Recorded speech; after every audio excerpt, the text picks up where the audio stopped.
Hello बच्चों, JEE mains के अप्रैल और मई वाले अटेम्प्ट्स की डेट्स अनाउंस हो गई हैं। डेट्स तो आपको पता चल गई होंगी, लेकिन कुछ और भी एक्स्ट्रा पॉइंट्स हैं जो मैं यहाँ पे थोड़ा आपको बताना चाह रहा था। पहले एक बार डेट्स भी देख लेते हैं हम लोग। जो अप्रैल वाला सेशन था वो अब 6 से 8 जुलाई को, यानी कि आज से लेके परसों तक इसका जो रजिस्ट्रेशन है वो स्टार्ट होगा और परसों ही रात को इसकी फीस देनी है। खास बात एक ये है कि टाइम कम होने की वजह से करेक्शन विंडो नहीं है, तो इसलिए जितने भी लोग जिन्होंने पहले रजिस्टर कर रखा था वो ठीक है, लेकिन जिन लोगों ने नया रजिस्टर करना है या फिर कुछ चेंजेस करने हैं वो बहुत ध्यान से चेंजेस करना, गड़बड़ मत करना। उसके अंदर डेट जो होगी वो 20 से लेकर 25 जुलाई के बीच में जो पहला अप्रैल वाला अटेम्प्ट है वो होगा। अभी एज ऑफ नाउ जो बाद वाला मई वाला अटेम्प्ट है उसकी डेट्स, उसके लिए रजिस्ट्रेशन की डेट्स नहीं खुली हैं। वो खुलेगी 9 जुलाई से लेकर 12 जुलाई तक की रात को 9 बजे तक, ठीक है। और उसकी भी जो फीस है वो 12 जुलाई की ही रात को लास्ट आपको मतलब भर देनी है और तभी आप आपका वो रजिस्ट्रेशन मान्य होगा। ये एग्जाम होने वाला है 27 जुलाई से लेकर अगस्त, ये 2 अगस्त तक, ठीक है। 27 जुलाई से लेकर 2 अगस्त तक अलग अलग यहाँ पे शिफ्ट आएंगी। कुछ छोटी छोटी बातें जो यहाँ पे हैं, यहाँ पे एक चीज़ तो नोट वर्दी यहाँ पर यही है कि जो करेक्शन विंडो है वो नहीं है, तो इसलिए जितना जो बिल्कुल बहुत ध्यान से भरना, कुछ गड़बड़ मत करना और पहले पूछ पाछ के भरना भी पहले से इसको, अगर आपने अभी तक रजिस्टर नहीं कर रखा है। हालांकि उन लोगों ने ऑलरेडी ये बता दिया है कि अप्रैल के लिए 6.8 लाख बच्चों ने ऑलरेडी रजिस्टर कर लिया है और मई के लिए 6.09 लाख लोगों ने ऑलरेडी रजिस्टर कर लिया है। एक्स्ट्रा जो लोग रजिस्टर करना चाहते हैं उनके लिए ये दोबारा रजिस्ट्रेशन खोले गए हैं, ठीक है। अच्छा, अगर आप बी आर्क देने वाले हो, बी आर्क जो है वो सिर्फ मई वाले में होगा, उसके लिए जो मेंस है वो अप्रैल वाले सेशन में नहीं है।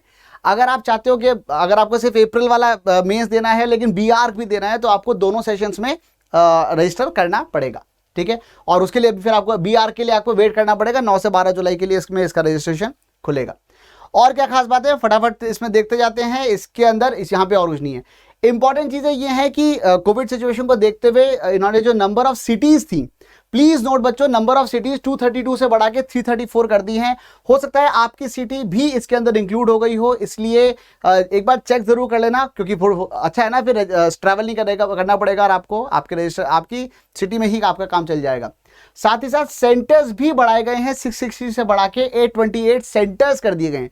नंबर ऑफ सेंटर बढ़ा दिए गए हैं, तो हो सकता है कि आपके घर के बिल्कुल पास में कोई सेंटर हो और आपको वो कन्वीनियंस सेंटर है, वहां पर भी आप जा सकते हैं।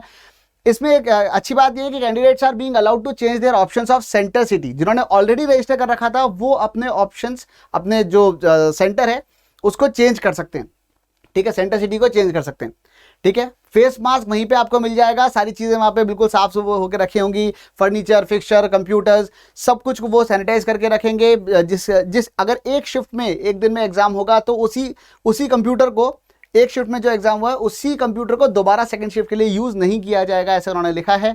एक खास बात यह है कि एक लास्ट टाइम पे जो एकदम से भीड़ ना आए, इसलिए आपके वहां पे रिपोर्टिंग का टाइम जो है वो स्टैगर्ड स्लॉट्स में होगा। ध्यान रखना कि आपको जो टाइम दिया है आप उसी पे पहुंचें। जरूरी नहीं है कि अगर जितने बजे एग्जाम है आप उससे मतलब आधे घंटे के पहले या 1 घंटे पहले ही वहां पहुंचे। हो सकता है वो आपको अलग अलग टाइम स्लॉट में आपको बुलाएंगे, तो अपने टाइम स्लॉट का ध्यान रखना कि रिपोर्टिंग टाइम कौन सा होने वाला है। एक इंपॉर्टेंट बात यहां पर यह है कि खैर रजिस्ट्रेशन प्रोसेस कॉन्टैक्टलेस है वो सही है।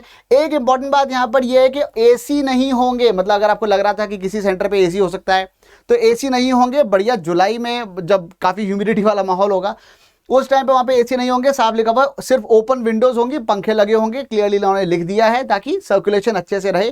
बोल्ड लेटर्स में लिखा है उन्होंने ये वाली बात। तो अगर आपकी एसी में बैठ के पढ़ने की अगर आदत है तो भाई अपनी थोड़ी सी आदत ठीक करने की कोशिश कर लो, क्योंकि हो सकता है उस दिन फिजिकल डिस्कम्फर्ट की वजह से फिर आपको ऐसा नहीं हो कि एकदम से, वैसे तो हम एसी में बैठ के पढ़ते हैं पर उस दिन एसी नहीं चल रहा था और फिजिकल डिस्कम्फर्ट की वजह से आपकी परफॉर्मेंस गिरने लग जाए। तो अपने आप को ट्यून करना शुरू कर दीजिए। ऑलमोस्ट आपके पास 1 महीना है, ठीक है। और 1 महीना तो खैर नहीं है, पर चलो जितना भी वो समय है 20 दिन है, तो उसमें आप अपनी बॉडी क्लॉक को एडजस्ट कर सकते हैं, ठीक है। तो ये कुछ पॉइंट्स है। रजिस्ट्रेशन ऑलरेडी हो चुके हैं, नए रजिस्ट्रेशन खुल रहे हैं और उम्मीद मुझे ये वाली है कि जैसा कि मैंने हमेशा कहता हूं कि भाई आप तो उसी हिसाब से पढ़ते रहो जिस तरीके से पहले आपके जब पोस्टपोन नहीं हुए थे जो एग्जाम्स होने वाले थे। तो भरपूर उम्मीद मुझे इस बात की है कि आप लोगों ने अच्छे से तैयारी कर ली होगी। एक खास बात आपने यहाँ पे नोट करी है, यहाँ पे इन्होंने स्पेसिफिकली लिखा हुआ है कि ये रजिस्ट्रेशन इसलिए खोले गए हैं क्योंकि बहुत ज़्यादा लोगों ने डिमांड करी थी कि यार हमें अब एग्जाम देना है। इसका मतलब आपका कंपटीशन बढ़ रहा है। इसका मतलब वो लोग जो अभी तक सोच भी नहीं रहे थे जेईई देने की, जिन्होंने पहले रजिस्टर भी नहीं किया था, उन्होंने जबरदस्ती पीछे पड़ के रजिस्ट्रेशन खुलवाएं। तो इसका मतलब समझो भीड़ आने वाली है, कंपटीशन बढ़ने वाला है, और भरपूर उम्मीद मुझे इस बात की है कि मेरे प्यारे बच्चों ने अपनी तैयारी बिल्कुल सही समय पर कर ली थी और अब वो बढ़िया से रिवीजन कर रहे होंगे। तो भाई अगर आपका जो गाड़ी थी अभी वो न्यूट्रल में गुड़क रही थी, ऑटो मोड पे चल रही थी, तो अब उसको टॉप गियर में डालने का समय आ गया है और आने वाले 20 दिन के अंदर आपको पूरा यहाँ पे आग लगा देनी है। ठीक है, चलिए, so just keep doing your best and keep growing. Thank you, bye bye.